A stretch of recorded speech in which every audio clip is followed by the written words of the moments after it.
সালাতে দোয়া কবুল হয়। সালাতে দোয়া কবুলের 3 জায়গা। একটা হচ্ছে তাকবীরে তাহরিমার পরে আমরা সানা পড়ি না, আমরা তো একটা পড়ি। আল্লাহর হাবিব সুন্নাহ এবং নফল নামাজে আরো পড়তেন সানা, ওই দোয়া কবুল হয়। 2 নম্বর জায়গা সালাতে সেজদায় পড়ে দোয়া করলে কবুল হয়।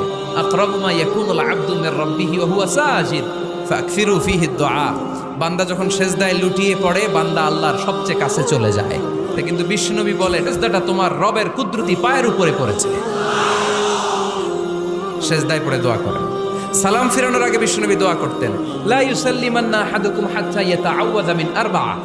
আল্লাহর হাবিব বললেন, 4 জিনিস থেকে পানাহ না আছে আমার কোন উম্মত যেন সালাম না ফিরায়। তারা যেন পড়ে, আল্লাহুম্মা ইন্নী আউযু বিকা মিন আযাবিল কবর, আউযু বিকা মিন আযাবি জাহান্নাম, আউযু বিকা মিন ফিতনাতিল মাহইয়া ওয়াল মামাত, আউযু বিকা মিন ফিতনাতিল মাসিহিদ দাজ্জাল।